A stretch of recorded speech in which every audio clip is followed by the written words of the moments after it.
saya minta untuk siapkan tim ahli yang netral, yang independen. Nggak apa-apa bayarannya mahal juga. Artinya honor untuk tenaga ahlinya mahal, nggak apa-apa. Karena apa? Karena lingkungan. Itu loh. Apa sih yang harus dilakukan? Udah, kita bikin blok dulu Bu, provinsi yang bikin blok.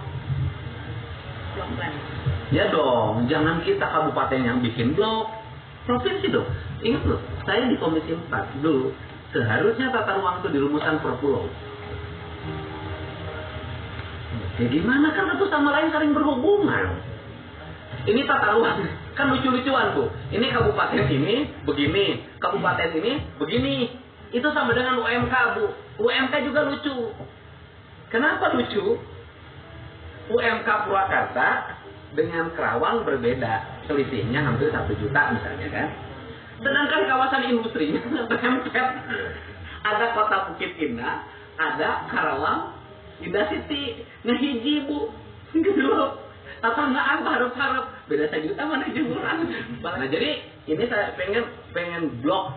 Nah makanya saya ngomong karena pengen satu blok Jawa Barat.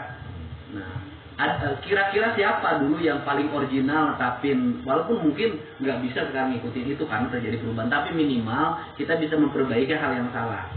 Menurut Ibu siapakah dulu yang paling kompeten diikuti oleh kita ketika merumuskan tata ruang provinsi Jawa Barat? Ya buku Ibu namanya bener. Kita harus ngikutin tata ruangnya Pak Jajaran. Kalau balikin lagi yang udah. Enggak, sebentar dulu. Pak Jajaran pertama tidak mungkin juga ngikutin itu karena terjadi perubahan. Tapi minimal kita bisa ngebenerin yang salah. Kan itu targetnya. Nah, kalau setelah Pak Jajaran siapa yang punya rancangan tata ruang yang baik? Yang kalau Pak Jajaran kan ada hanya dalam manuskrip ya peninggalan, tapi bisa panggil ahli sejarah kalau itu gampang. Nah, yang siapa yang setelah itu yang memiliki otorisasi? Oh, udah. Ibu sudah punya dokumennya nggak? Di mana dokumennya? Ya ini pergi sana. Boleh kan saya perjalanan saya dihapus. Khusus untuk Ibu ngambil ini saya kirim tim ke Belanda. Serius.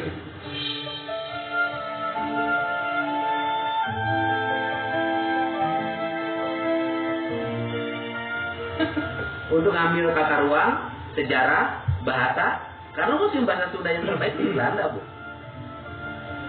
Belanda seluruh desain arsitekturnya sampai irigasi ini ya. Bawa lahar. Sampai ke rencana jaringan kereta api kan sebetulnya harusnya kereta api ya Pak jadi tulang punggungnya transportasi Jabar. Transportasi Jabar itu yang paling cocok apa tol atau kereta api? Oke. Selamat. Benar itu. Kereta api itu tidak menghabiskan banyak tanah. Terus kemudian angkutannya bersifat massal.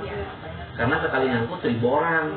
Bisa seperti wisata juga. Kemudian dia masuk ke gunung-gunung, dia masuk ke hutan-hutan, dia masuk ke lereng-lereng perbukitan tanpa melukai.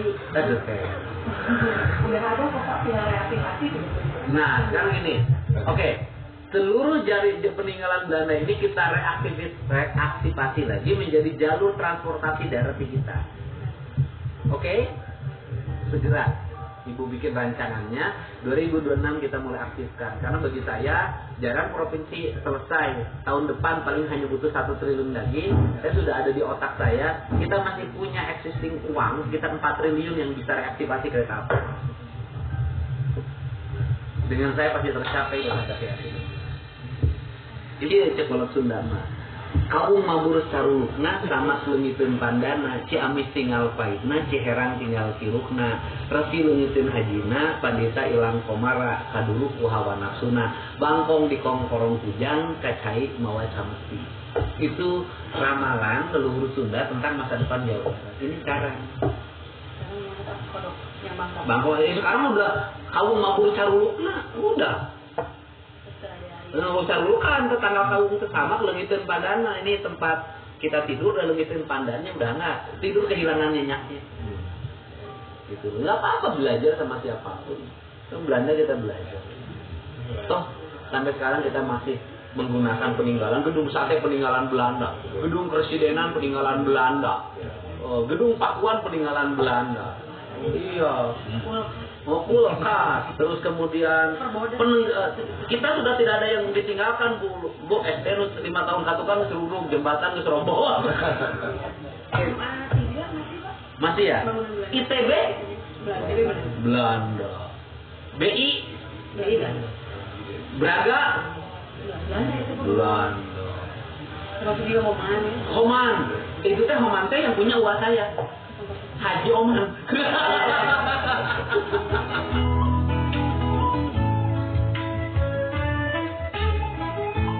Kang Deddy Mulyadi di tahun 2025 ini membuat gebrakan yang memang manfaatnya terasa oleh masyarakat terkait ijazah yang tertahan di sekolahnya masing-masing. Hari ini keluarga desa Sukatani berbondong-bondong datang ke desa dan datang ke sekolahan, dan program tersebut, gebrakan tersebut tuh sangat terasa dan sangat bermanfaat bagi masyarakat.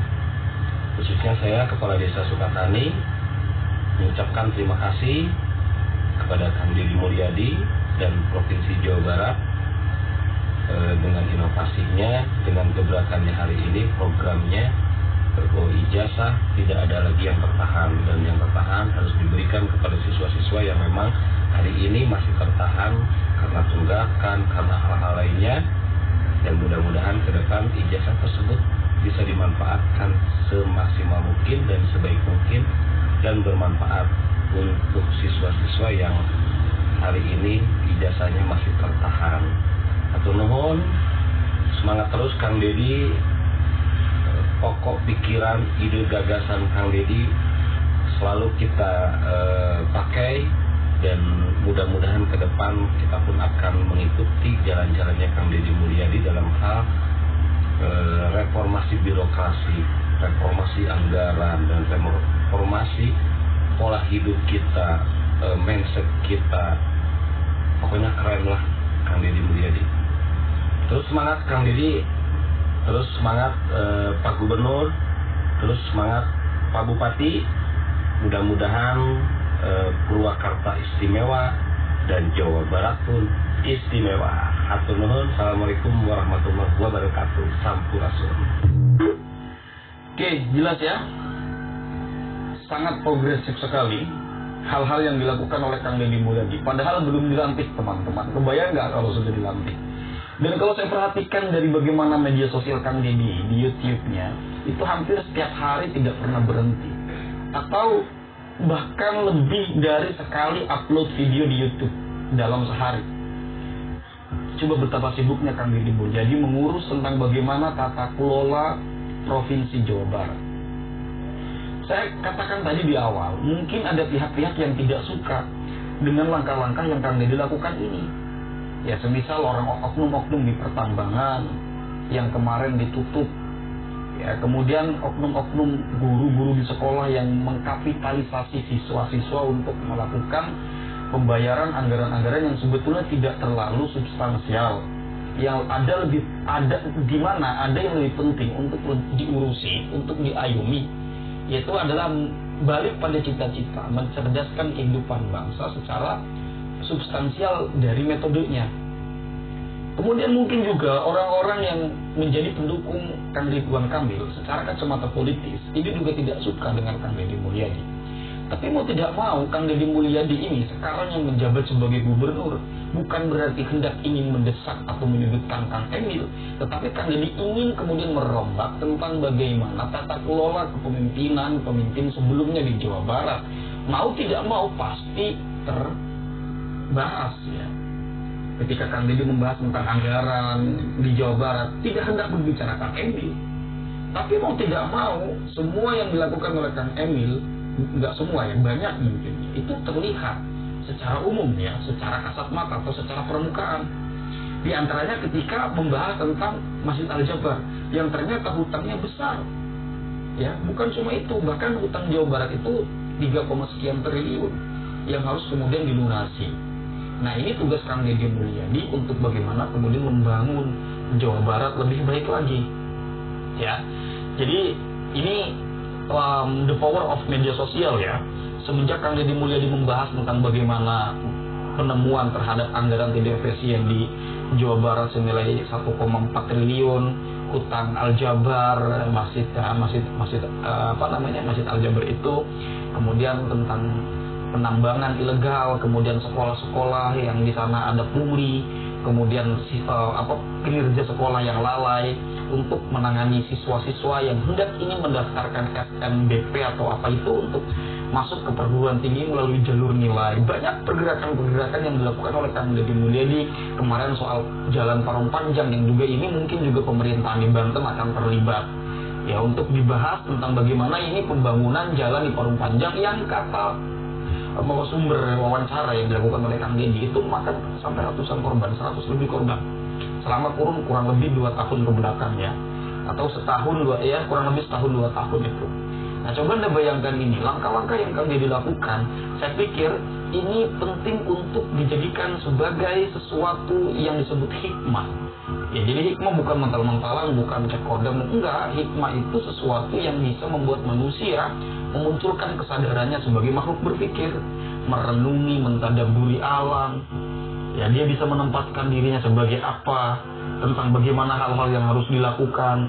Ya, sebagai masyarakat, ini tentu harus mendukung langkah-langkah yang dilakukan oleh Kang Deddy. Bahwa Kang Deddy tidak sempurna ya, sebagai manusia semua tidak sempurna ya. Tapi paling tidak, apa yang dilakukan oleh Kang Deddy, pikiran-pikiran yang dilakukan oleh Kang Deddy ini mesti didukung.